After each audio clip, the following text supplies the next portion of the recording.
gente, ¿cómo están? Hola, soy Mirta, soy psicóloga y estoy aquí para escucharte.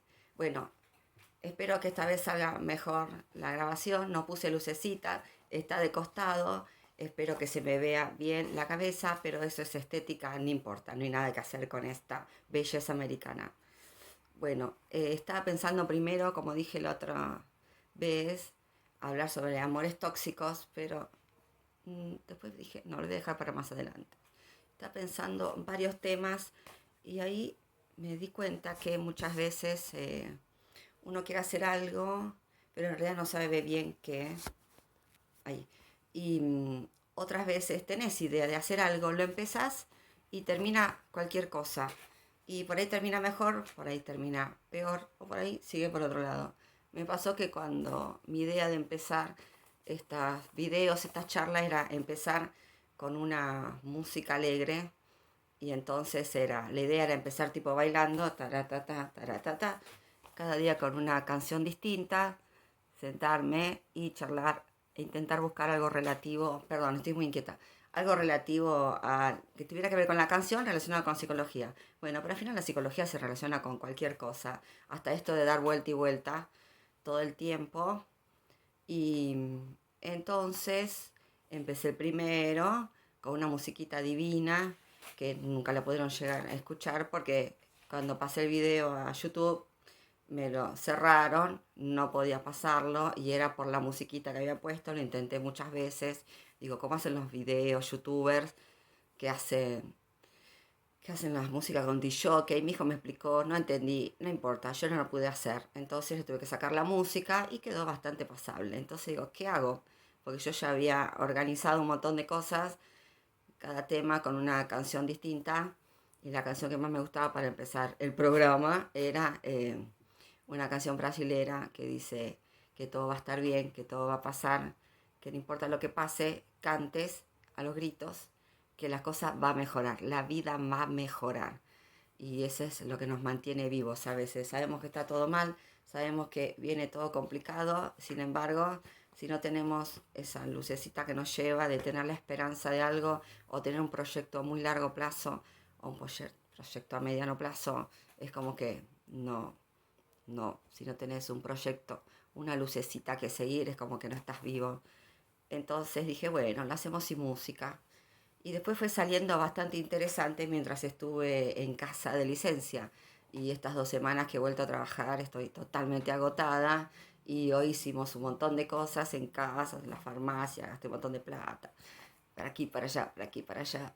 No tuve tiempo todavía de hacer las cosas de casa, aunque hicimos un montón de cosas para la semana, como hacen muchos, y hacemos muchos, ustedes también, el fin de semana tenés que limpiar, lavar, cocinar, no sé, ir al lavadero, ir a comprar la verdura donde sale más barato, ir a comprar la carne donde sale más barato, dejar comida preparada para la semana, y cuando querés acordar, se hizo día domingo, 5 de la tarde, eso me pasa a mí, y me acuesto de 5 a 7 de la tarde, y ese es mi descanso de fin de semana, no hay energía. Pero ya estaba agotada en febrero, lo cual implica que el cansancio está de aquí. Estos papelitos me están haciendo aire. Entonces, digo, otra idea que se me había ocurrido cuando pensé hacer el canal, ya que el de la música no puede hacer, era leer libros que tuvieran que ver con psicología. Otra historia era tomar materias de la facultad, así como hay gente que lo hace, y hablar y explicar los textos de cada materia de la carrera. Y después era como muy de nicho, muy específico. Y bueno, esta vez agarré un libro que estaba leyendo, que estaba muy interesante, que no lo tengo en papel, lo tengo en Kindle. Se llama, esto se ve ahí o sale al revés. Sale al revés, bueno, se llama Este dolor no es mío. Está en línea, después lo voy a dejar abajo para que lo puedan, si alguien lo quiere leer. Y se los iba a empezar a leer. Es de Mark Walling. Este es un psicólogo y un doctor yankee. Este hace constelaciones. ¿Se acuerdan que yo le tiré nefasto a las constelaciones porque no los hacen los psicólogos? Resulta que esta semana fue de descubrimiento y yo estoy en un grupo de WhatsApp. En vez de la mami de jardín, psicólogos psiquiatras. Entonces ahí subió una colega que dos psicólogas de la UBA, donde yo estudié, estuvieron incursionando, investigando, estudiando sobre constelaciones y iban a dar una charla para psicólogos para decirnos qué podríamos tomar de las constelaciones y usarlos con responsabilidad nosotros. Entonces el libro de este señor, Mark Walling, Este dolor no es mío, es anterior a que él se dedicara a ser psicólogo y después doctor. Y él cuenta la historia de lo que a él le pasó. Lo estuve leyendo y se llama, y sigue el título pequeño, Identifica y resuelve los traumas familiares heredados. Identifica y resuelve los traumas familiares heredados. No sé si se ve o si se ve en espejo, pero bueno, si a alguien le interesa leerlo, yo después lo voy a dejar abajo, le voy a poner el nombre. Esto me lo pasó una amiga, la misma que me regaló los libros de Freud, que ella es experta en encontrar libros por internet y me lo pasó para que yo lo tenga en mi librito y ahora mi Kindle se tildó y no puedo dar vueltas las páginas. En fin, bueno, menos mal que nos dije de leerlo porque esto, yo cuando entré en rebeldía, es como los niñitos, no quiere funcionar. Bueno, no importa, les cuento la historia. Este hombre ahora es psicólogo, es psiquiatra, no, es doctor y hace constelaciones, es un experto en constelaciones en Estados Unidos y a mí me interesó mucho la historia de él, qué fue lo que lo llevó a empezar eso. Y él tiene otros libros, unos que yo también lo tengo, que es Psicoterapia para psicoterapeutas. Muy interesante. Bueno, entonces habla sobre el rol de los terapeutas, cómo nos tenemos que posicionar para ayudar a los pacientes y según hay muchas escuelas, por eso hay mucha gente que odia a los psicólogos y otra gente que si yo tuve una experiencia, yo lo odié, porque es como que es muy libre y cada psicólogo o psicoanalista utiliza su escuela. Hay muchísimas escuelas para psicólogos en Buenos Aires, o sea, tenés que estar recibido de psicólogo o de psiquiatra para entrar en las escuelas. Escuela de yo estudié muchas cosas en la Escuela de Psicoterapia de Buenos Aires, que son todos psicólogos y psiquiatras. Hice cursos con psiquiatras también, es muy interesante, es de todo un poco. Bueno, ¿cuál es la historia de este hombre? Este señor contaba que cuando tenía 20 y pico de años, 30, estaba casado, tenía sus hijitos, tenía una empresa, no sé de qué, no importa, y él iba con un socio. Iba bastante bien, pero como que su vida estaba enfocada a su trabajo y su trabajo. Estaba con su esposa, sí, bueno, sí, cumplió, ¿no? Bueno, y de golpe un día eh, tuvo como una ACV y perdió la vista de un ojo. Bueno, un hombre muy joven. ¿Te imaginas? Un señor de dinero pasó por un montón de lugares, hospitales, clínicas, se hizo un montón de estudios, le hizo ver por cirujanos, no había forma, tiene un nombre eso que tenía, no nos importa. Yo lo busqué y sí existe eso, o sea, desconfié. Siempre me fijo un poco. Yo creo que en todos los libros hay un 80% de verdad y un 20% que uno necesita poner para darle una pizquita de que sea interesante para leer. Bueno, no importa, este señor de golpe perdió la vista. Y bueno, después que pasó por un montón de médicos, doctores y cirujanos, se dijeron que no tenía solución porque se le había dañado la córnea y eso no había forma ni de operar ni nada, que se iba a quedar así, que iba a perder la vista de un ojo a sus 30 y pico de años. Entonces, él ya totalmente mal, sin saber qué hacer y pensando que su vida había terminado y no tuvo en cuenta que tenía una familia, tenía hijos, tenía una empresa, tenía amigos, que todavía podía hacer mucho con que tuviera un solo ojo. Bueno, él abandonó todo, dejó su empresa a su socio, dejó a su mujer, dejó a sus hijos y se fue, como tenía mucho dinero, a la India. Creo que en una época, aunque ahora está volviendo, que la gente para encontrar su interior, se iba a la India o al Tíbet, ¿no? Entonces quedaba ahí y buscaba algunos templos de budismo o el fusionismo, pero más budismo, para encontrarse, hallarse. Bueno, entonces dice a qué lugar fue, no me acuerdo, pero no importa, porque no se los iba a leer, ¿a qué le importa? Con lo que importa es la experiencia. Encontró en India, un, como un monasterio, una iglesia, no sé cómo se llama, lo de India, y entonces ahí entró como un alumno de un gurú o un maestro de ese lugar.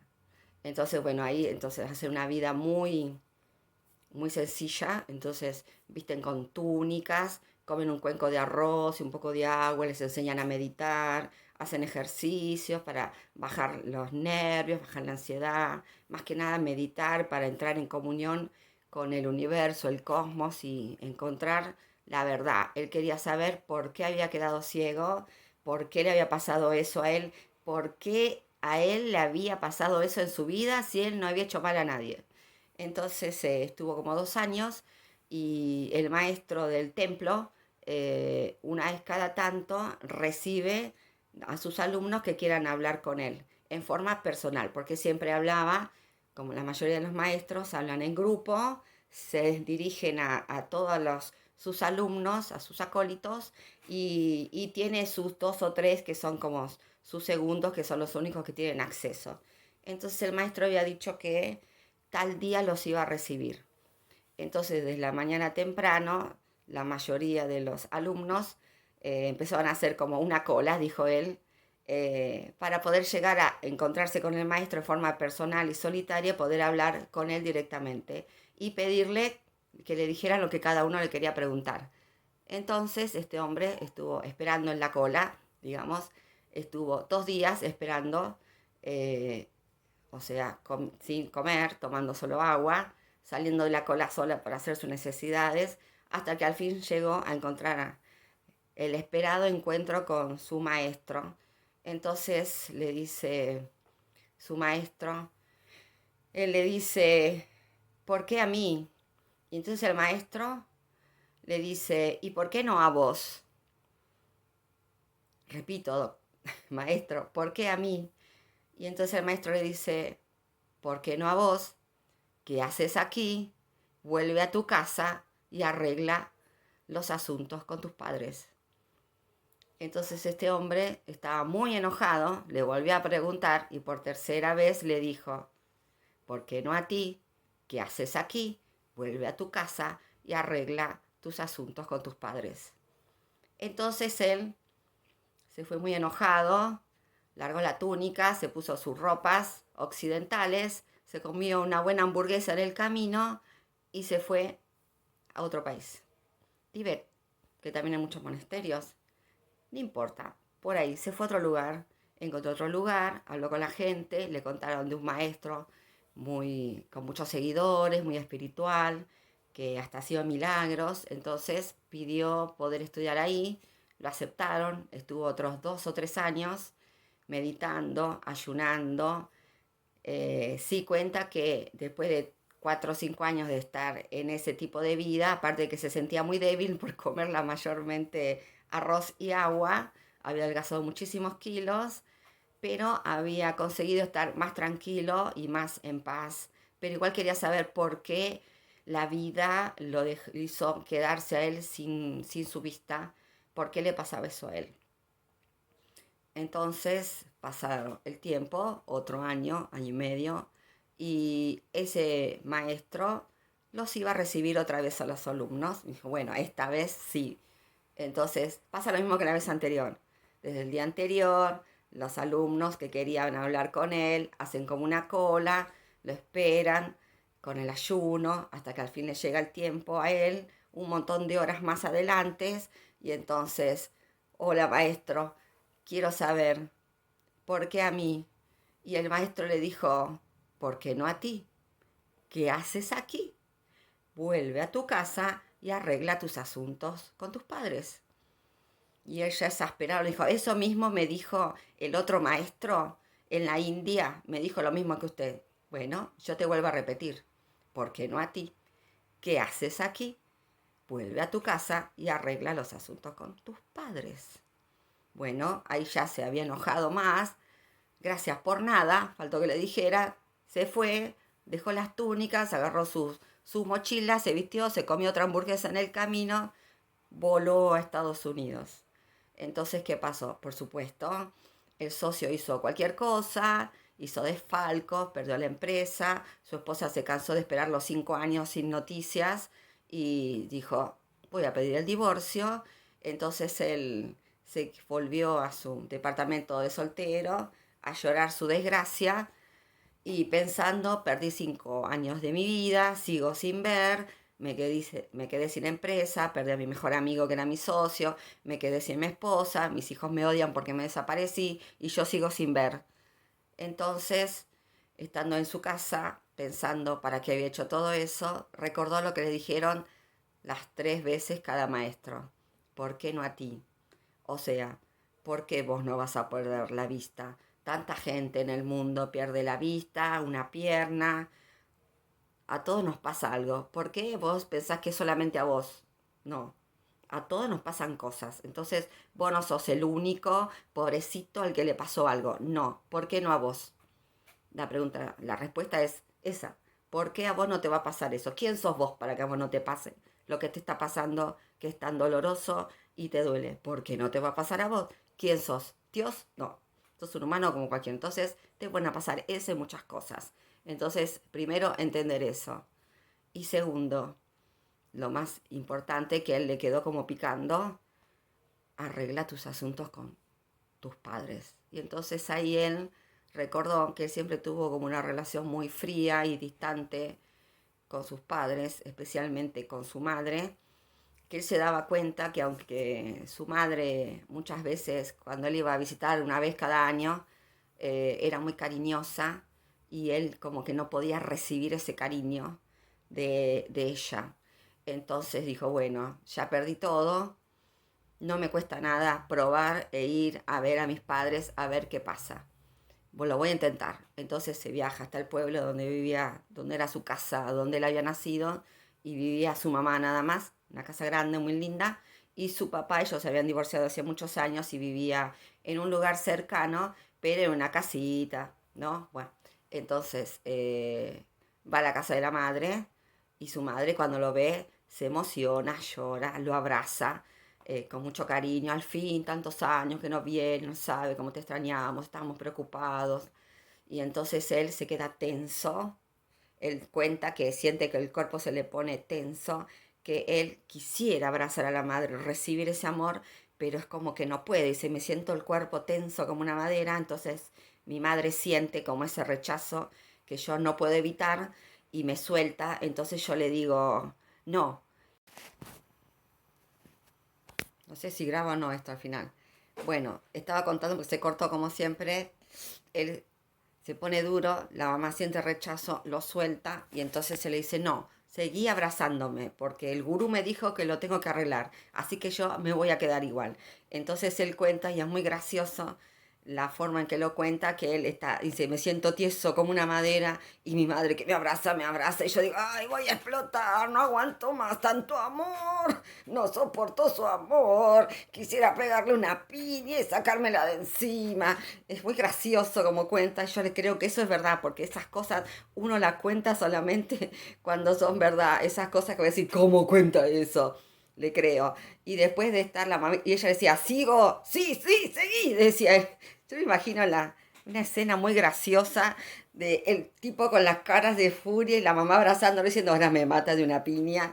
Y ella se dice, sigo, sí, sigue, sigue, decía él. Bueno, y así estuvieron como 15 minutos hasta que en un momento él sintió que se aflojó, bajó esa barrera de rechazo y no te digo que la abrazó, pero ya no sintió esa cosa, ese. Entonces dijo, y ya está, hijo, sí, sí, sí, sí, ya estoy mejor. Bueno, muchas gracias, le dice ella. Dice, ay, gracias a ti que tuviste la paciencia. Vamos a intentarlo todos los días hasta que yo pueda abrazarte. Bueno, es muy gracioso como lo cuenta. Entonces dice que ahí se me cortó. Bueno, está diciendo que ahí cuando le dice vamos a intentarlo un poco todos los días y él se pudo al fin aflojar, sintió como una paz. Entonces él se quedó ahí unos cuantos días en la casa de su madre y todos los días iba a dar una vuelta por el pueblo y todos los días se sentaban con su mamá a charlar de cómo había sido la vida cuando él era niño. Y entonces ahí surgieron muchas historias que él no conocía y que lo llevaron a entender por qué era ese rechazo que él sentía con su mamá en forma inconsciente, porque en realidad nunca había pasado nada y él quería a su madre, pero no entendía por qué sentía rechazo. Entonces, bueno, su mamá le contó que cuando en el parto había sido muy difícil, lo habían tenido que sacar con forceps. Entonces, cuando sacan un bebé con forceps, generalmente es como una pinza, agarra la cabeza del bebé. El forceps es como una pinza que ponen dentro de la mamá, por el donde salen los bebés. Entra la pinza, agarra la cabeza y tiran, ¿no? Tiran y sacan el bebé. Entonces, generalmente los bebés que nacen con ayuda de forceps quedan todos marcados con el metal que los agarra y generalmente queda todo como moreteado y por un tiempo, unos cuantos días, tienen la cara como, encima vieron que los bebés son feos, los recién nacidos, vamos a ser sinceros. Los bebés son como, algunos son como amoratados porque salen, bueno, es un sufrimiento nacer, ¿no? Y encima el forceps que los aprieta, entonces salen como le queda la piel como un moretón, digamos, una cosa así. Y muchos quedan con secuelas. Por ejemplo, no tiene nada que ver, pero sí, el actor Sylvester Stallone, vieron que Sylvester Stallone habla como con la boquita así, y uno dice, "Ah, era de Rocky, qué buen actor". No, él nació con forceps y eso le produjo una parálisis en una parte de su cara. Por eso a él le fue tan difícil empezar como actor, porque decía, con su ojito medio caído y con su labio caído por la parálisis, le iba a ser difícil poder llegar a ser famoso, pero bueno, lo logra igual, ¿vieron? Es súper famoso, todos saben quién es Stallone. Bueno, entonces, ¿qué pasó? El bebé nació muy difícil, quedó su cara muy desfigurada y claro, era su primer hijo. Entonces la mamá era muy joven, muy jovencita, cuando se lo mostraron se asustó y le daba miedo agarrarlo en los primeros días de nacimiento porque tenía miedo de lastimarlo. Entonces se ocupaba el papá, que tampoco tenía mucha experiencia, y bueno, y después nos contaron otras historias que había pasado de su abuela y de su abuelo, que con todas esas historias que fueron hablando y que él se fue enterando, podía llegar a entender por qué él sentía como rechazo por sus padres, aunque eran cosas que él no había vivido y que en realidad no tenía que ver muchas cosas que habían hecho sus padres con él, con lo que era su crianza, sino que uno siempre tiene dentro de sí mismo lo que nos transmiten nuestros padres, nuestras madres y los familiares que se crían con nosotros.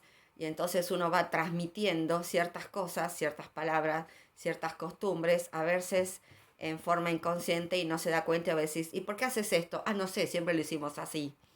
Y no sabes de dónde viene una cierta costumbre. Por ejemplo, antes era muy común que si los niños lloraban, ahora lo quieren poner de moda. Nefasto, gente, nefasto. De que antes era muy común que si un bebé lloraba, los médicos te decían, déjalo que llore, ya se va a dejar de llorar, la noche es para dormir, ustedes déjenlo que llore. No, eso es lo más cruel que podés hacer. Dejar un niño llorando y llorando y llorando y llorando en su cuna, porque ya se va a acostumbrar, ya va a entender cuál es el horario de dormir. No, un bebé si llora es porque, bueno, las cosas biológicas. Tiene sed, tiene hambre, tiene frío, tiene calor, le duele algo o tiene miedo. Y no lo puedes dejar ahí llorando porque se va a acostumbrar. Cuando el bebé deja de llorar, después de llorar noches y noches y noches, de que uno lo deja ahí llorando, no es que se acostumbra. Entiende que no puede esperar nada de sus padres. Entiende que está solo. Entiende que no le vale de nada llorar porque se siente mal, porque tiene miedo, porque tiene frío, porque tiene calor, porque le duele algo. No le vale de nada llorar porque nadie va a ir a atenderlo. Entonces deja de llorar. Pase. Eso es nefasto. Y eso, aunque se quede, aunque sean bebés, los bebés no lo olvidan nunca. ¿Eh? Ojo con eso. Gente, si sus chiquitos lloran, es por algo. Y si no tienen nada y lloran, No les cuesta nada, agárrenlo, lo hacen, le hacen el avioncito, le ponen musiquita, lo que sea. Ocúpense. ¿Lo tuvieron? Aguántenselo ahora, gente, aguántenselo. Bueno, antes eran comunes esos consejos, ¿eh? Terribles. Antes se nos criaba de otra manera y ahora todos se quejan. Veo, a veces leo notas en los diarios de qué difícil es ser mamá. Sí, bueno, antes también, y sin embargo, tu mamá te crió. ¿Y cómo hizo? Ya la tuvo que bancar y lo hizo igual. Dejémonos de quejar y ocupémonos de los chicos. Bueno, después de hablar días y días y días y días con su mamá le contó historias de ella cuando era chica, de su abuela, de las cosas que les había pasado cuando viajaron de Europa a Estados Unidos, muchas cosas tristes, que él decía, él ahí empezó a darse cuenta de cómo nos afectaban a nosotros en esta vida cosas que les habían pasado a nuestros padres y a nuestros abuelos que aún nosotros no sabíamos y que quizás después nos cuentan y decís, ahora entiendo esto. Parece que no tiene sentido. Bueno, sí, en psicología y en psicoanálisis eso vendría a ser un trauma, ¿no? Bueno, como en Estados Unidos no son psicoanalistas, no hablan de trauma, sino de cosas que pasaron y le ponen otros nombres. Cuando yo empiezo a leer el libro de este señor, y si vos cambias ciertas palabras, es lo mismo que usamos los psicoanalistas, los psicólogos, acá en Argentina, ¿no? Bueno, no sé cómo será en otros países. Saben que Argentina es muy psicoanalítica, está la mitad psicoanalítica, la mitad cognitiva. En Brasil hay muchos psicoanalistas y en Francia. En el resto de los países son todos cognitivos. Acá muy pocos psicólogos cognitivos, cobran un montón de plata, son todos ricos. Yo no soy cognitiva y tendré que cambiar de rama, me parece. Bueno, entonces después, como el papá vivía a unas cuadras, también visitaba a tu papá y la primera vez que lo vio, bueno, no hubo abrazo, no hubo apretón de mano, solo un saludo de lejitos. Qué alegría, hijo, qué alegría, padre. Ese fue el gran saludo después de no verse en 5 años. Pero bueno, él le contó de su viaje, de lo que le había pasado y que había decidido intentar arreglar su relación, que no entendía por qué no había tenido relación con él, pero que él siempre lo quiso. Entonces su papá le dijo, yo también siempre te quise, aunque nunca te lo dije y me gustaría que pudiéramos arreglar la relación. Bueno, y se fue, ¿no? Rapidito, no hace que se estropeara. La cuestión es que él cuenta en el libro cómo siguió yendo, después de charlar con su mamá, se iba a la casa de su papá y su papá hacía carpintería, entonces su papá le enseñó a usar algunas herramientas, entonces empezaron a charlar y allá no se toma mate como acá, sino que se tomaba una cerveza sentados en la puerta y entonces iban charlando, su papá le contaba cosas de su infancia, ahí se enteró de que lo había pasado muy mal, tanto como su mamá, de sus abuelos, que le habían pasado también muy difícil. Y bueno, ahí fue como curándose, sanándose y estaba, digamos, casi feliz. Después de estar un par de meses, volvió a su otro departamento, a la otra ciudad, a su departamento de soltera y dijo, voy a empezar a estudiar, quiero ser psicólogo, quiero dedicarme a esto que me pasó, lo quiero usar en algún momento para ayudar a los demás y quisiera encontrar algún método que tiene que ver con esto del pasado que yo fui entendiendo con mis charlas con mis padres para ayudar a los otros. Entonces, bueno, fue ahí que estudió, se hizo psicólogo, después estudió en otra universidad también, se hizo doctor y ahora es un especialista en constelaciones. Por eso les quería contar esto, que estoy por, bueno, ir a algún cursito, un curso de introducción con unas psicólogas para aprender cómo hacer constelaciones en forma eh, responsable siendo psicólogo. Porque si usted pones a leer, lo que estuve leyendo todos estos días era que tiene muchas cosas de psicoanálisis, pero en Estados Unidos no se usa el psicoanálisis, ¿no? Ellos están con la psicología del yo y lo cognitivo, entonces le ponen otros nombres. Les conté que había muchos coach. Los coaches son buenos, ¿eh? Ojo, acá hay una asociación de coach eh, que hacen cursos de coach, pero es como muy específico. O sea, aunque estudia mucho de psicología, es 3 años, no es tan cortito. El curso de coach en la asociación dura 3 años, no es 2 meses, 3 años.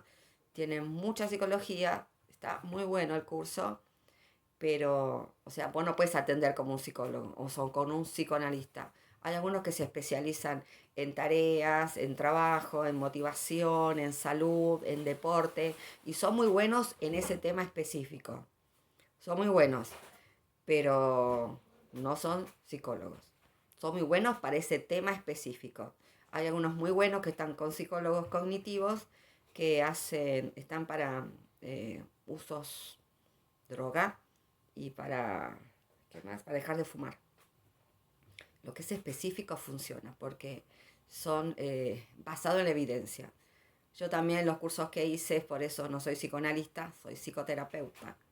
Y he leído muchísimo sobre investigaciones y estudios y terapias basadas en la evidencia. O sea que hay un montón de estudios prácticos con pacientes antes y después de usar la terapia y funciona. Funciona para algo específico.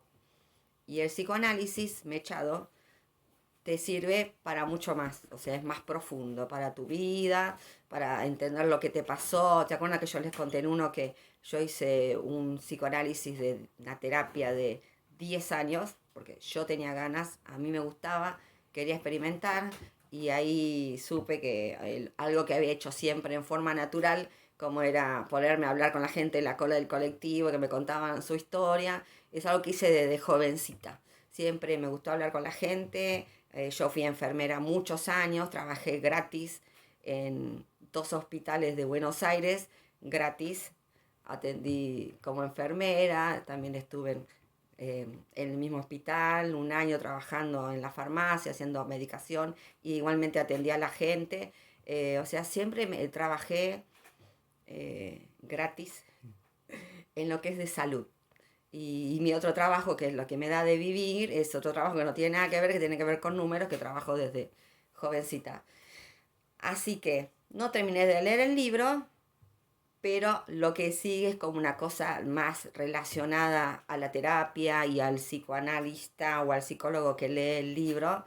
El comienzo es muy interesante como historia de vida y le querías contar que parece que van a empezar las constelaciones hechas por psicólogos, van a ser responsables. Ustedes tienen que investigar. Si quieren hacer una constelación, investiguen la persona que da el curso, el que lo hace.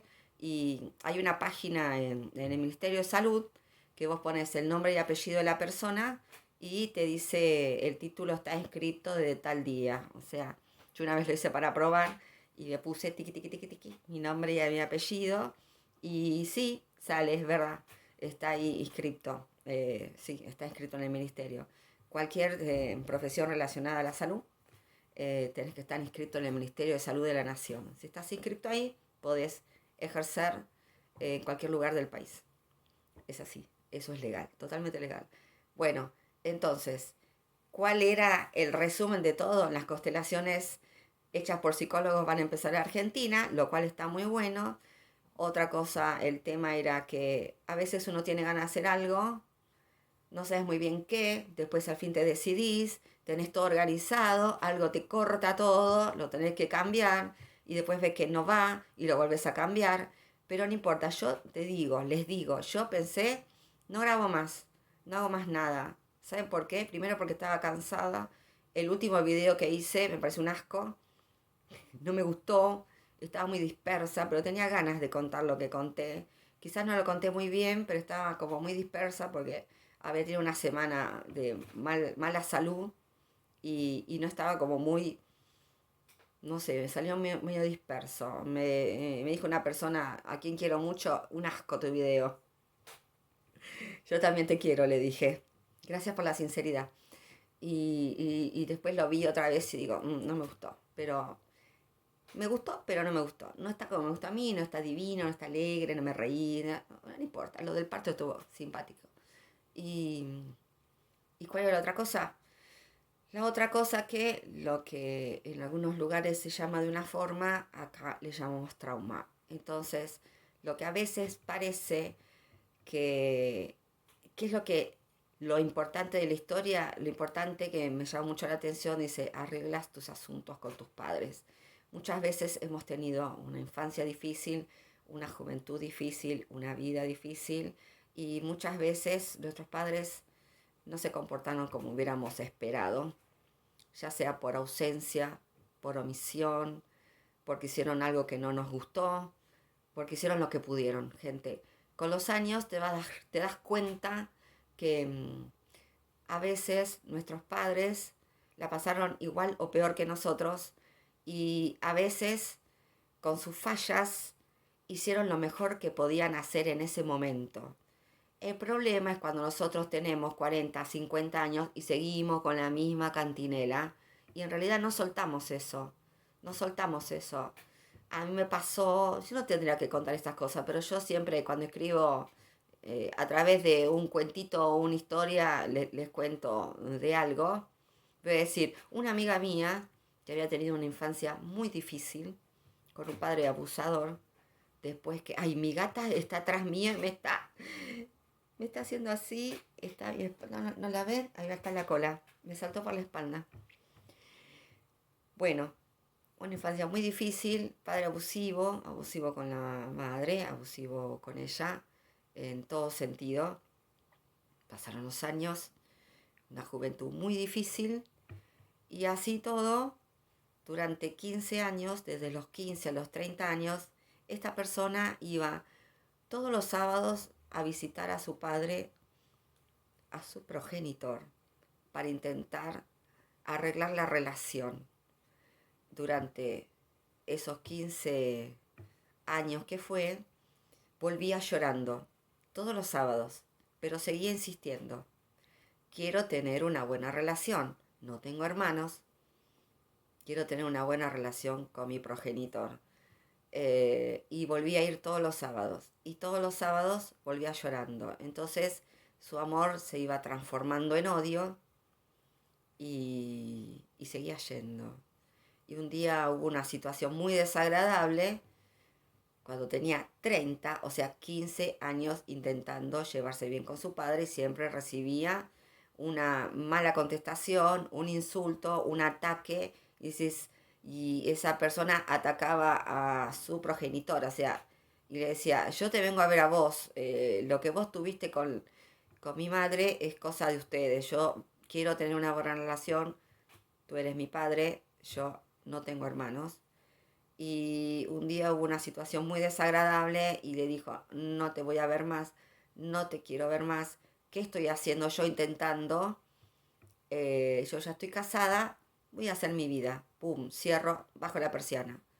La cuestión es que no fue nunca más a ver el padre, hizo como que no existía, pero les quedó un odio profundo, profundo, profundo durante muchos años y años, y lo recordaba y lo odiaba profundamente, y el otro no se enteraba del odio, ¿me entendés? Porque el otro seguía haciendo su vida, se volvió a casar, tuvo un montón de hijos, mantuvo a sus otros hijos viviendo muy bien, mientras sí, era mi padre, mientras uno la pasó muy mal. Y entonces, ¿qué pasó? Años odiando. Y sabes qué, un día pensé, entonces, esa energía que se gasta en odio y en recuerdo y en rememorar, no sirve para nada. Porque la otra persona ni se entera de tu odio y de tus pensamientos. Y lo único que haces es estropear tu vida. Pero es un sentimiento, una emoción que es muy difícil de controlar. Y un día uno se despierta y decís, oh, no siento nada. Y ahí entendés cuando antes se decía mucho que lo opuesto al amor no es el odio, sino la indiferencia.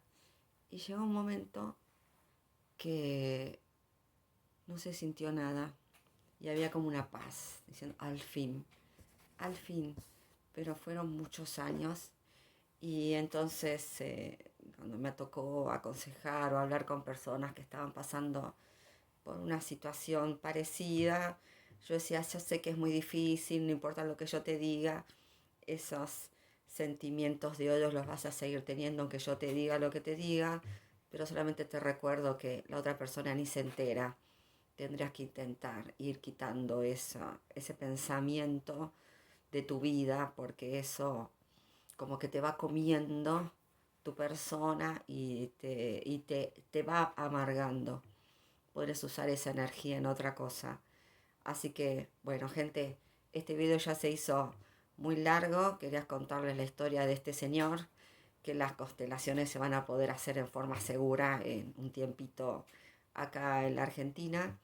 Quería contarles que si querés hacer algo, no importa lo que pase, lo sigas haciendo y voy a seguir haciendo estos videos, aunque sean un asco como me dijeron, aunque no me gusten a mí, aunque no queden como hubiera querido, pero los voy a seguir haciendo como pueda y va a seguir saliendo una vez por semana mi video, mi videíto, mi cosita, no me importa, para mí, a mí me hace bien hacerlo y espero que por lo menos, aunque sea una persona, le llegue y le ayude lo que yo digo por aquí. Y lo digo con todo mi amor.